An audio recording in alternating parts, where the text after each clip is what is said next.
মধ্যরাতের নির্জনতায় ছাদের দোলনায় বসে আছে মালিহা আর শান্ত। চারদিক নিস্তব্ধ, শুধু হালকা বাতাসে পাতার মর্মর শব্দ আর দূরের ঝিঝি পোকার ডাক। মালিহার মাথা শান্তর প্রশস্ত বুকে রাখা, দুজনের দৃষ্টি আটকে আছে এক বিন্দুতেই দিগন্তে ঝুলে থাকা ভর পূর্ণিমার চাঁদে।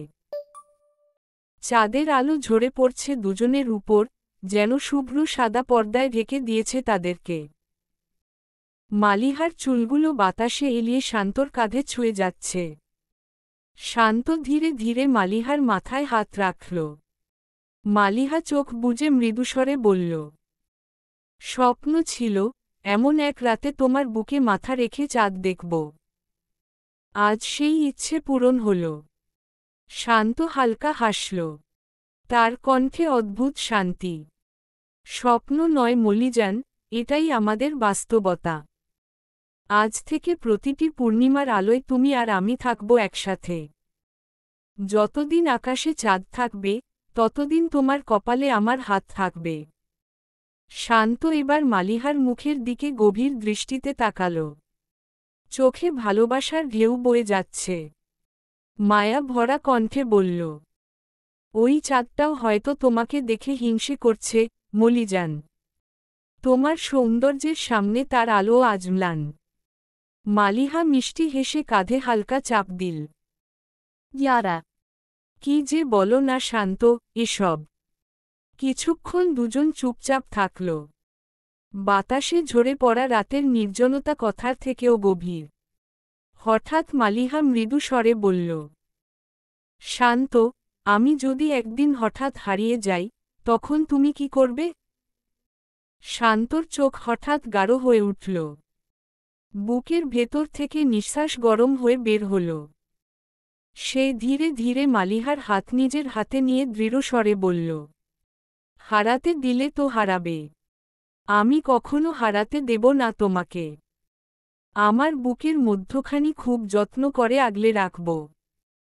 তুমি যদি পৃথিবী থেকেও হারিয়ে যাও, তবুও আমার হৃদয় থেকে হারাতে পারবে না। তুমি আমি একে অপরের ছায়া হয়ে আছি, মালিহা। মালিহা শান্তর চোখের দিকে তাকিয়ে নিঃশ্বাস আটকে রাখল, তারপর নিচু স্বরে ফিসফিস করল, তবুও ভয় হয়, জানো? যেন এই পূর্ণিমার আলো একদিন আমাদের বিচ্ছেদের সাক্ষী হয়ে থাকবে। মনে হয় নিয়তি আমাদের সুখকে সহজে মেনে নেবে না। শান্ত মুহূর্তে থমকে গেল। চোখে ছায়া নেমে এল। সে মালিহাকে বুকে জড়িয়ে ধরল, যেন আঁকড়ে রাখল অনন্তকাল ধরে। ঠোঁট কাঁপতে কাঁপতে শুধু বলল, নিয়তি যতই ছলনা করুক, আমি তোমাকে ছাড়ব না। যদি চাঁদও সাক্ষী হয়, তবে সে সাক্ষী হোক আমাদের অমর ভালোবাসার। দুজনের বুকের ভেতর তখন শুধু একটাই অনুভূতি, একসাথে থাকার অঙ্গীকার, আর অজানা ভবিষ্যতের শিহরণ। শান্ত কিছুক্ষণ মালিহার দিকে গভীরভাবে তাকিয়ে হেসে বলল, মলিজান, প্রেম, প্রেম পাচ্ছে। মালিহা ভ্রু কুঁচকে শান্তর দিকে তাকাল। এখানে আকাশের নিচে বসে আছি, সেটা কি প্রেম হচ্ছে না? শান্ত মৃদু কণ্ঠে বলল, না জান, চলো, রুমে যাই। শান্তর দৃষ্টিতে হঠাৎই এক অচেনা উন্মাদনা ঝিলিক দিল। মালিহা তার চোখের দিকে তাকিয়েই বুঝে ফেলল শান্তর মতলব। সঙ্গে সঙ্গে দুপাশে মাথা নাড়িয়ে বলল, না না, এখানে বসতে ভালো লাগছে। কিন্তু শান্ত আর কোনো কথা শুনল না। মুহূর্তেই মালিহাকে কোলে তুলে নিল।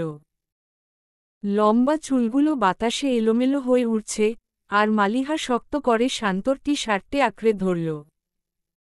যেন ভয় আর লজ্জা মিলে একাকার। শান্ত দ্রুত সিঁড়ি বেয়ে রুমে ঢুকল। এক হাতে মালিহাকে আঁকড়ে ধরা, অন্য হাতে রুমের দরজা ঠাস করে বন্ধ করল। তারপর ধীরে ধীরে মালিহাকে বিছানার নরম বুকে শুইয়ে দিয়ে কপালে এক স্নেহময় চুম্বন এঁকে দিল। মৃদু স্বরে ফিসফিস করে বলল, মলিজান, তোমার চোখ দুটো আমাকে নেশার মতো টানে, আসক্ত করে ফেলে। তোমার চোখের গভীরতায় হারিয়ে যেতে ইচ্ছে করে বারবার। মালিহা চোখ বন্ধ করে নিল।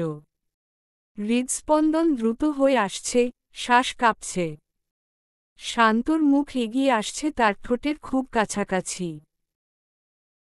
কিন্তু হঠাৎই মালিহা এক ঝটকায় নিজের ঠোঁট চেপে ধরল, আর পরক্ষণেই শান্তর বুকের ওপর ধাক্কা মেরে সরিয়ে দিয়ে দ্রুত দৌড়ে গিয়ে ওয়াশরুমে ঢুকে দরজা বন্ধ করে দিল।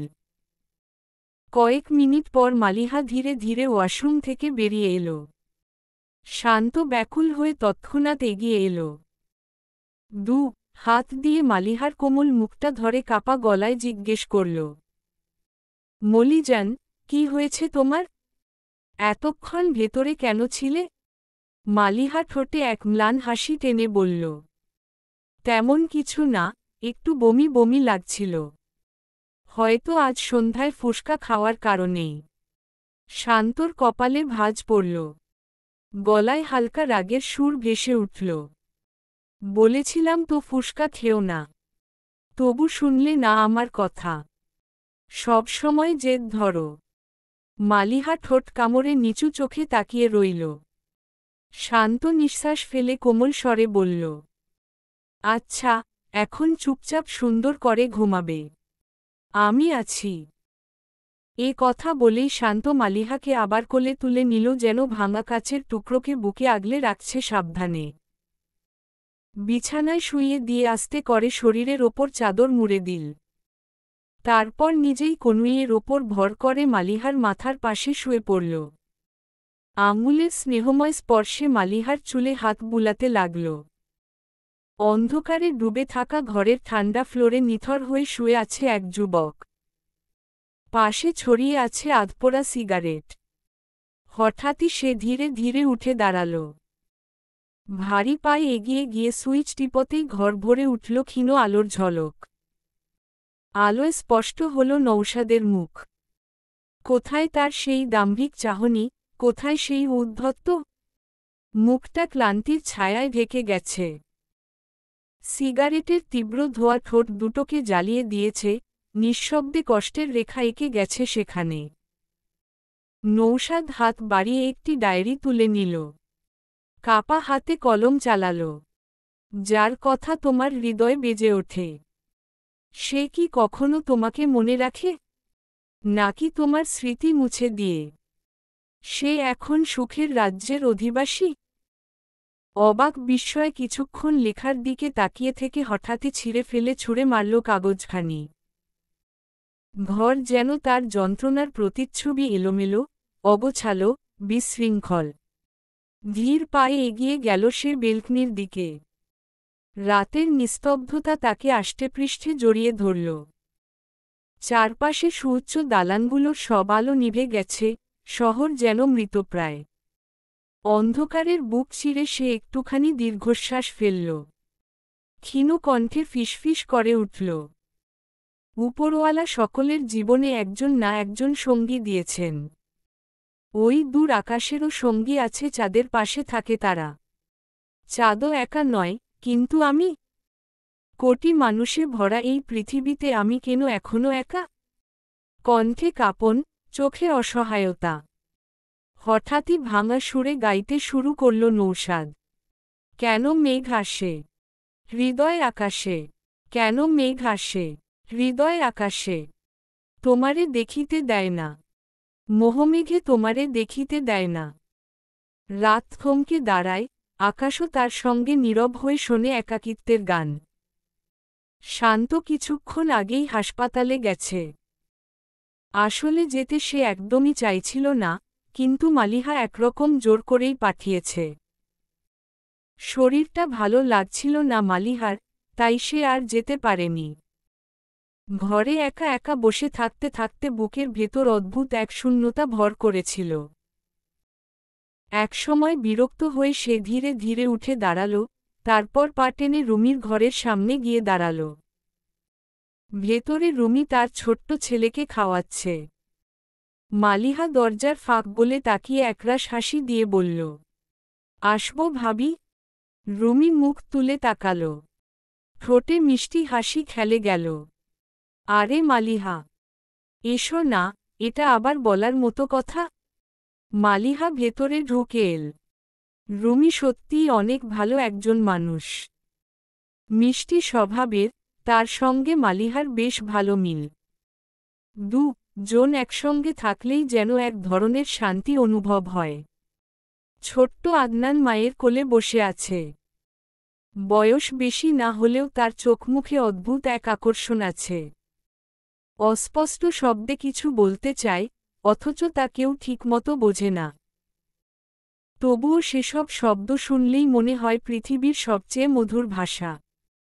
মালিহা কাছে গিয়ে আলতো করে বাচ্চাটির গোলাপি গাল টিপে দিল। আসলে এটা খারাপ অভ্যাস, কিন্তু এমন এক মায়াবী মুখ, এমন এক নিষ্পাপ হাসি, তা দেখে হাত না বাড়িয়ে থাকা সত্যিই সম্ভব নয়। রুমি হেসে মালিহার দিকে তাকাল। তারপর অচেনা এক গাম্ভীর্য নিয়ে বলল, মালিহা, এবার তুমিও একটা বাচ্চা নাও। জীবন অনেক পরিপূর্ণ হয়ে যাবে। মালিহা চুপ করে রইল। শুধু মাথা নিচু করে সামান্য নাড়িয়ে দিল। দুপুরের নীরব রোদেলা ঘরে মালিহার মনটা আজ অদ্ভুত রকম খুশিতে ভরে উঠেছে। জানালার পাশে বসে সে হালকা দুলতে থাকা পর্দার ফাঁক গলিয়ে আকাশের দিকে তাকাচ্ছিল। বুকের ভেতর আনন্দে যেন প্রজাপতি ওড়াউড়ি করছে। অকারণেই হাসি পাচ্ছে তার। হঠাৎ মনে হলো শান্তকে ফোন করা দরকার। কল দিল একবারেই। ওপাশ থেকে শান্তর কণ্ঠ ভেসে এল, Maliana. Ki karo? মালিহা হেসে উঠল, চোখের কোণে সুখের ঝিলিক ফুটে উঠেছে। উত্তর না দিয়ে খুনসুটির ভঙ্গিতে বলল, বাড়িতে কখন আসবে? শান্ত একটু অবাক হয়ে ভ্রু কুঁচকাল। আমি তো প্রতিদিনই রাতে ফিরি, তাই না? মালিহা এবার হালকা হাসি চেপে রাখল, কিন্তু কিছু বলল না। তার নীরবতার ভেতরে লুকিয়ে ছিল খুশির প্রতীক্ষা। শান্ত বুঝে গেল। স্নেহভরা কণ্ঠে বলল, আচ্ছা, আজকে আর দেরি করব না। বিকালেই চলে আসছি তোমার কাছে। শুধু এই কথাটুকুই মালিহার মনটা উচ্ছ্বাসে ভরে দিল। তার ঠোঁটের কোণে ফুটে উঠল এক অনাবিল হাসি, যেন সারা দিনটাকে আলোকিত করার জন্য এই কয়েকটা শব্দই যথেষ্ট। শান্তর বাসায় ফিরতে ফিরতে প্রায় সন্ধ্যা নামল। চারপাশে হালকা অন্ধকার নেমে এসেছে, তবে রাস্তার সোডিয়াম লাইটে সেই অন্ধকার যেন পুরোপুরি বোঝাই যায় না। শান্ত সাদা গাড়িটা গ্যারেজে রেখে মেইন দরজার সামনে গিয়ে থমকে দাঁড়াল। প্রতিদিন এই দরজাটা খোলা থাকে, অথচ আজ অদ্ভুতভাবে বন্ধ। ভ্রু কুঁচকে দরজাটা ঠেলে ভেতরে ঢুকতেই অবাক হয়ে গেল সে। চারদিকে নিস্তব্ধতা, বাড়ির প্রতিটি ঘর অন্ধকারে ডুবে আছে। বুকের ভেতর কেমন যেন ধক করে উঠল। Amo. Malia. তোমরা কোথায়? ডেকে উঠল শান্ত। কোনো সাড়া নেই। এক অদ্ভুত নিস্তব্ধতা যেন গোটা বাড়িটা গ্রাস করে আছে। শান্ত হাত বাড়িয়ে লাইটের সুইচ অন করল। সাথে সাথে অন্ধকার ভেদ করে পুরো বাড়ি আলোয় ঝলমল করে উঠল। আর তখনই তার চোখ কপালে উঠল। পুরো বাড়ি নানা রঙের ফুল দিয়ে সাজানো, ড্রয়িং রুম থেকে শুরু করে দেয়াল, টেবিল, এমনকি সিঁড়ির রেলিং পর্যন্ত রঙিন ফুলের মালায় মোড়া। শান্ত বিস্ময় স্থির হয়ে দাঁড়িয়ে রইল। ঠিক সেই মুহূর্তে হঠাৎ করেই পর্দার আড়াল থেকে বেরিয়ে এল বাড়ির সবাই। হাসি, আনন্দ আর চমক যেন একসাথে ভেসে উঠল পরিবেশে। ভ্রু কুঁচকে হতবাক দৃষ্টিতে শান্ত জিজ্ঞেস করল, এই কি? বাড়িতে এমন আয়োজন কেন? সবাই একসাথে উচ্ছ্বসিত কণ্ঠে বলে উঠল, বাবা হওয়ার শুভেচ্ছা। শান্ত মুহূর্তেই শান্ত থমকে গেল। কথাটার মানে যেন তার কানে ঢুকল, কিন্তু মস্তিষ্ক বুঝতে চাইল না। বোকার মতো চারপাশে তাকিয়ে রইল সে। ঠিক তখনই চোখে পড়ল মালিহা পাশে দাঁড়িয়ে আছে, মুখে লাজুক অথচ আনন্দভরা হাসি। শান্ত তড়িঘড়ি করে তার কাছে গিয়ে প্রশ্নবোধক দৃষ্টিতে তাকাল, কাপা গলায় বলল, Maliana. এগুলো সবাই কি বলছে? Sati. মালিহা চোখ নামিয়ে মুচকি হেসে ফিসফিস করে উত্তর দিল, হু শান্ত, আমি মা হতে যাচ্ছি, আর তুমি বাবা। শান্তর চোখ বিস্ফারিত হয়ে গেল। ঠোঁট কাঁপতে লাগল খুশিতে। আবারও অবিশ্বাস ভরা কণ্ঠে জিজ্ঞেস করল। Sati. হঠাৎ করেই সবাই একসাথে উল্লাসে বলে উঠল। আমাদের শান্ত বাবা হতে যাচ্ছে। আমাদের বাড়িতে নতুন মেহমান আসছে। কথাটা শোনার সঙ্গে সঙ্গেই শান্তর শরীর যেন শূন্যে ভেসে গেল। প্রচণ্ড আবেগে হৃদয় ভারী হয়ে উঠল।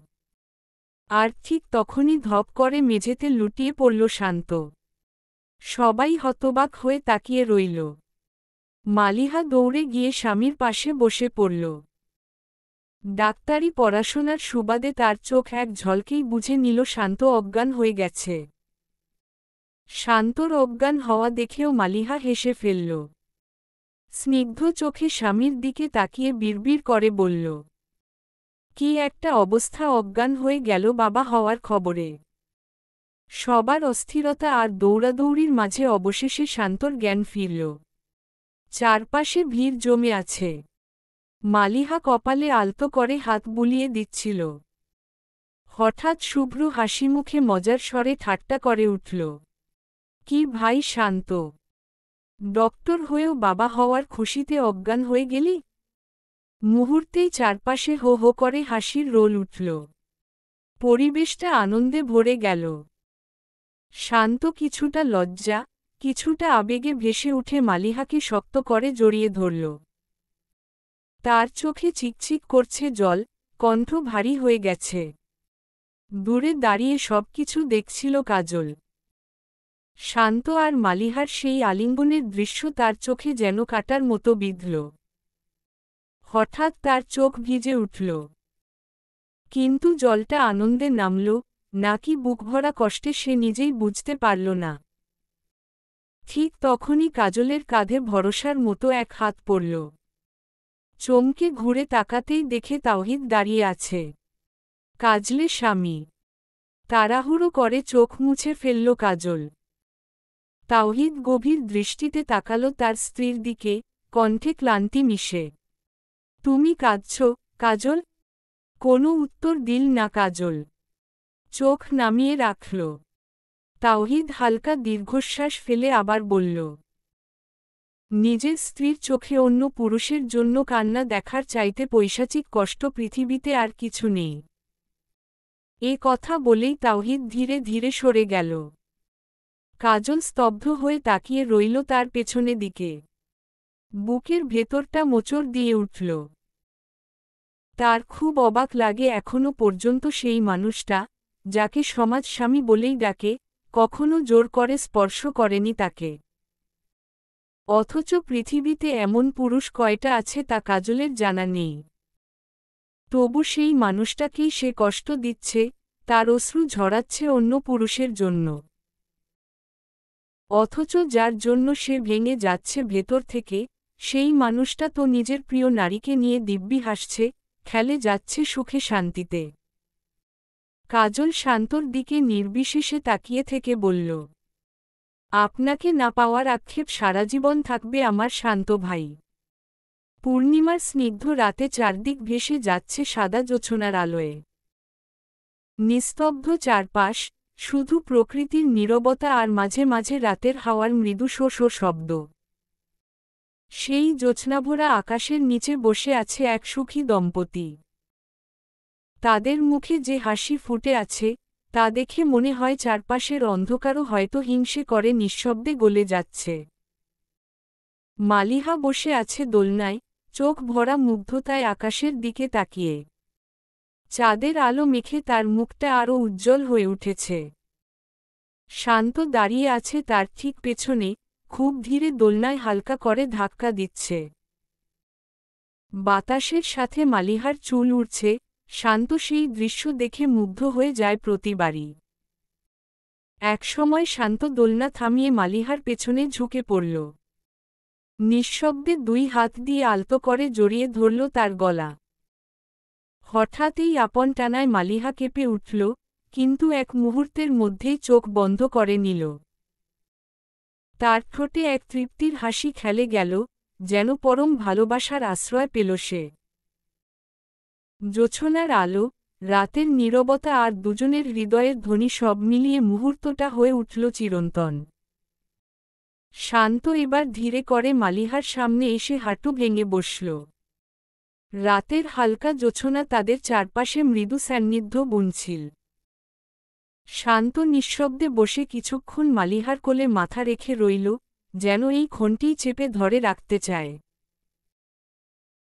পরে হঠাৎ ওঠে কাঁধ সামান্য চাপিয়ে মাথাটা তুলল, দুই হাত দিয়ে মালিহার দুগালে আলতো করে হাত রাখল এবং চোখের গভীরে আটকে থাকা কথাগুলো ছেড়ে দিল। এই সুখের দিনগুলো আমাদের কখনো শেষ না হোক মলিজান। সারা জীবন এই সময়টা যেন একই রেশ ধরে থাকে। জানো, আজ আমি দুনিয়ার সবচেয়ে খুশি মানুষ। প্রথমত তোমাকে পেয়েছি, আর এখন আমাদের জীবনে নতুন জীবনের আগমন ঘটছে। কিন্তু কথা যেন থেমে গেল তার গলায়। একটা ভয় সংঘর্ষ লেগে গিয়েছিল শব্দগুলোর মাঝে।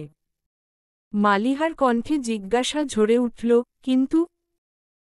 শান্ত ধীরস্বরে, কণ্ঠটা কাবু করে বলল, মেয়েদের সবচেয়ে কষ্টের মুহূর্ত হল সন্তানসম্ভবা ও প্রসবকাল।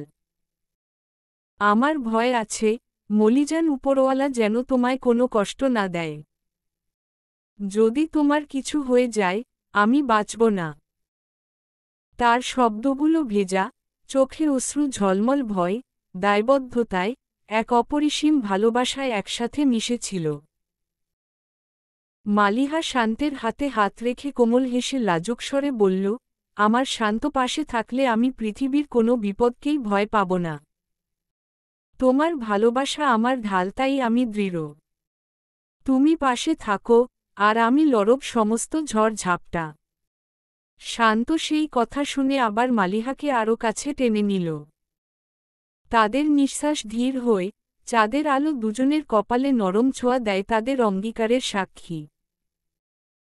দেখতে দেখতে সময় গড়িয়ে গেল, 7 মাস পার হয়ে 8 মাসে এসে দাঁড়ালো মালিহার প্রেগন্যান্সি। এখন তার শরীরে নতুন জীবনের অস্তিত্বটা স্পষ্টভাবে বোঝা যায়। বাহির থেকেই পেটের ভেতরটা যেন কথা বলে উঠছে। মাঝে মাঝেই মালিহা থেমে যায়, হাত রেখে দেয় নিজের পেটের উপর। ভেতর থেকে ছোট্ট প্রাণটা নড়েচড়ে ওঠে, কখনো পায়ের আঙুল দিয়ে চাপড়ে দেয়, কখনো মুষ্টি বানিয়ে জানান দেয় তার অস্তিত্ব। প্রতিবারই মালিহার চোখে ভেসে ওঠে এক অপার বিস্ময়, আনন্দ আর মমতা। কষ্টও হচ্ছে তাকে শরীরে ভার, ঘুমের অস্বস্তি, কখনো তীব্র ব্যথা। তবুও সেই কষ্ট যেন মুছে যায় মুহূর্তেই, যখন ভেতরের সন্তান নিজের উপস্থিতি জানান দেয়। তখন মালিহা গভীর ভালোবাসায় অনুভব করে সে শুধু একজন নারী নয়, সে এখন একজন মা হতে চলেছে। মাতৃত্বের সেই স্বাদ ধীরে ধীরে তার ভেতরকে পূর্ণ করছে। প্রতিদিনের কষ্ট আর আনন্দ মিলেমিশে তাকে আরও পরিণত করে তুলছে। মালিহা বিছানায় বসে আচার খাচ্ছে। ঠিক করে আজকাল কিছু খেতে পারে না। সব কিছুতেই বমি বমি পায়। শান্ত তখন স্যুট প্যান্ট গুটিয়ে হাসপাতালের জন্য রেডি হচ্ছিল। কাজ শেষ করে সে ধীরে মালিহার সামনে এসে হাঁটু ভেঙে বসল। হাত জড়িয়ে মালিহার হাতে হাত রেখে বলল, বাড়িতে সবাই আছেন, কোনো প্রয়োজন হলে তাদের জানাবে। আর একটু কষ্ট হলে আমাকে ফোন করো, ঠিক আছে? মালিহা চোখ মিষ্টি করে বলল, আমি তো কাউকে কিছু বলার আগেই তারা আগেই সব বুঝে ফেলে, সবকিছু নিয়ে হাজির হয়ে যায়। শান্ত হালকা হেসে মালিহার কপালে চুমু দিল। কাঁধে আঙুল বেয়ে হাসি মুখে বলল, তোমার সৌন্দর্য এত বেড়ে গেল কেন, মলিজান? কবে যে তোমার রূপের আগুনে আমি পুড়েই মারে যায়। মালিহা হঠাৎ শব্দে চিৎকার করে উঠল। শান্ত ভয় পেয়ে বলল, কি হয়েছে আমার মলিজান? দ্রুত প্রশ্ন করল সে। মালিহা নিজের পেটের ওপর হাত রেখে হেসে উঠল, বাবু, লাথি দিচ্ছে পেটে। শান্বিত আবারও হাসল। তারপর সে মাথা মালিহার পেটে ঠেকিয়ে বলল, বাবা মায়ের ভালোবাসা কি সহ্য হচ্ছে না নাকি আমার বাবুটার? তারপর হঠাৎ শান্ত মাথা তুলে বলল, পাজিটা আমাকেও লাথি মারল। মালিহা হেসে বলল, একদম ঠিক কাজ করছে। শান্ত ধীরে ধীরে মালিহাকে হাত ধরে নিয়ে এল ড্রয়িং রুমে। সিঁড়ি বেয়ে নামার সময় প্রতিটি পদক্ষেপেই তার চোখে ছিল সতর্ক, যেন মালিহার পায়ের নিচে কোনো আশ্রয় না লাগে।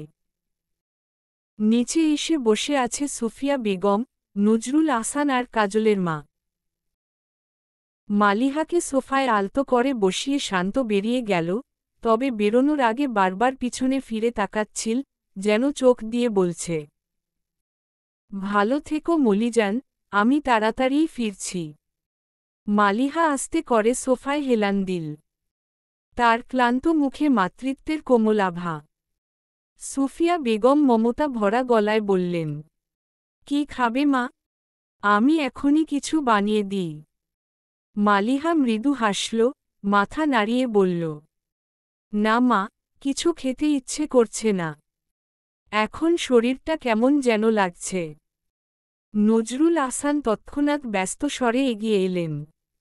শরীর খারাপ লাগছে মানে? কেমন লাগছে মা? কোথাও ব্যথা করছে? মালিহা চোখে এক চিলতে আনন্দের ঝিলিক নিয়ে তাকালেন সবার দিকে। মৃদু হাসি ছড়িয়ে পড়ল ঠোঁটে। আপনাদের সাথে থাকলে কি আর মন খারাপ থাকতে পারি? ড্রয়িং রুম ভরে গেল এক অদৃশ্য উষ্ণতায়। সবাই একসাথে নিঃশ্বাস ফেলল স্বস্তির। কাজলের মা মুখে ভেঙচি কেটে বলল, দাম আমাদের যেন আর বাচ্চা কাচ্চা হয় নাই। কথাটা ধীরে বললেও সুফিয়া আহসানের কানে যেতে সময় লাগল না। তিনি কাজলের মায়ের দিকে তাকিয়ে বলল, আগেকার দিন আর এখনকার দিন এক না আফা। চর আপনি ঢং কোথায় দেখলেন? মহিলা চুপ হয়ে গেলেন, কোনো কথা বললেন না। উঠে গেলেন বসা থেকে। মহিলাটা মালিহাকে প্রথম থেকেই সহ্য করতে পারে না। তিনি চেয়েছিলেন শান্তর সাথে কাজলের বিয়ে দিতে। মালিহা হাঁটতে হাঁটতে একটা রুমের সামনে গেল। রুমটা কাজলের জন্য বরাদ্দকৃত।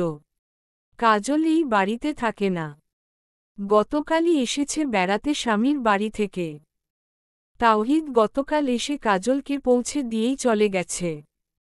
মালিহা রুমে উকি দিয়ে দেখল কাজল একটা ছবির দিকে তাকিয়ে আছে। ছবিটা শান্তর। মালিহা দীর্ঘশ্বাস ফেলল। এতগুলো মাস হয়ে গেল তাওহিদের সাথে বিয়ে হলো কাজলের, তারপর এখনো কোনো সম্পর্ক গড়ে ওঠেনি কাজল আর তাওহিদের। কাজলকে যতবার দেখে মালিহা ততবার মনে পড়ে নৌশাদের কথা। নৌশাদ ছেলেটাও হয়তো এভাবেই কষ্ট পাচ্ছে। বিয়ের পর থেকে নৌশাদের সাথে আর দেখা হয়নি। সেই যে বলেছিল, আমাদের আর দেখা হবে না, সেই কথা মতো আর দেখা হলো না। মালিহা এবার ডাকল, কাজল ভেতরে আসব? কাজল তাড়াহুড়ো করে ছবিটা লুকিয়ে ফেলল। তারপর চোখের পানি মুছে বলল, হ্যাঁ এসো। মালিহা নিজের পেটে হাত দিয়ে ভেতরে ঢুকেই বিছানায় বসে পড়ল। কাজল কিছু বলল না। এমনিতেই কাজল মালিহার সাথে তেমন কোনো কথা বলে না। মালিহা কিছুক্ষণ চুপ থেকে বলল, কাজলা, তাওহিদের সাথে তোমার কোনো সম্পর্ক জন্ম হয়নি তাই তো? কে বলল সম্পর্ক জন্ম হয়নি? সেই তল দিব্যি আছি স্বামী স্ত্রীর পরিচয়। মালিহা তাচ্ছিল্য হেসে বলল, সেটা তো নামমাত্র স্বামী স্ত্রী। কাজল কথা বলল না। আর বলার মতোও কিছু নেই। কারণ এটাই চির সত্যি। মালিহা আবারও বলল, কাজল তুমি আমার ছোট বোনের মতো। তাই তোমাকে বোঝানোর দায়িত্ব আমার। শুধু শুধু কেনই বা তাওহিদ ছেলেটাকে এভাবে কষ্ট দিচ্ছ? তুমি কি জানো তুমি যেমন শান্তর জন্য কষ্ট পাচ্ছ ঠিক তেমনি তুমি তাওহিদকে কষ্ট দিচ্ছ। নিজেকে বুঝাও কাজল, তোমার স্বামী তাওহিদ, তুমি কেন অন্য একটা পুরুষের জন্য কষ্ট পাবে? কাজল এখনো কোনো কথা বলল না। শুধু চোখ বেয়ে জল গড়িয়ে পড়ল। জলটা মালিহা ঠিকই খেয়াল করল। তারপর মালিহা আবার বলল, আমি যা বললাম কাজল তা ভেবে দেখো। তুমি কার জন্য প্রতিনিয়ত চোখের পানি বিসর্জন দিচ্ছ? যে তোমার কথা একবারের জন্যেও ভাবে না। মালিহা কাজলের মাথায় আদুরে স্পর্শ ছুঁয়ে দিল। আমার কথাগুলো খারাপ ভাবে নিও না। আমাকে বড় বোনের মতো তো মনে করতেই পারো। হঠাৎ করেই কাজল মালিহার বুকে ঝাঁপিয়ে পড়ল। কাজল হুহু করে কেঁদে উঠল। মালিহা ভাবতে পারেনি এখন এটা হবে। অনেকক্ষণ যাবৎ একইভাবে কেঁদে গেল কাজল। মালিহাও নিষেধ করল না। কাজল কান্নারত কণ্ঠে বলল, কেন বলো শান্ত ভাই আমাকে ভালোবাসেনি? সেই ছোটবেলা থেকে যাকে আমি মনের ঘরে রেখেছিলাম এখন কি করে তাকে ভুলে যাব? তাকে পেলে কি এমন ক্ষতি হতো? তোমার জন্য উপরওয়ালা শান্তকে উপযুক্ত মনে করেননি তাই হয়তো। তাওহীদ তোমার জন্য উপযুক্ত তাই আল্লাহ তায়ালা তোমার জীবনে পাঠিয়েছে। তুমি একবার তাওহীদকে মন থেকে ভালোবেসে দেখো। তখন বুঝবে শান্তর জন্য তোমার মনে এক বিন্দুও ভালোবাসা নেই। কাজল আবারও কান্নারত কণ্ঠে বলল, উপরওয়ালাকে কেন শুধু মেয়েদেরকে এরকম কষ্ট দেই? না শুধু মেয়েরাই নয় ছেলেরাও একই আগুনে পুড়ে। আমার দেখা পুরুষ সে হল নৌশাদ। বেলকনির চেয়ারটায় বসে আছে নৌশাদ। চোখ তার দূর আকাশে শূন্যতায় ডুবে থাকা এক অন্তহীন চাওয়া। হঠাৎ পাশের চেয়ারে দৃষ্টি যেতেই তার নিঃশ্বাস যেন থমকে গেল। চোখ বিস্ফারিত, ঠোঁট কাঁপতে কাঁপতে একটাই নাম বেরিয়ে এলো, Malia. মালিহা শুধু নীরব হাসি হেসে তাকিয়ে আছে তার দিকে। এক মুহূর্ত দেরি না করে নৌশাদ ঝাঁপিয়ে গিয়ে শক্ত করে জড়িয়ে ধরল। কাপা কণ্ঠে ফিসফিস করে বলল, মালিহা, আপনি এসেছেন। আমি ভাবিনি আর কোনোদিন আপনাকে আমার পাশে পাব। না, এবার আর যেতে দেব না আপনাকে ম্যাডাম।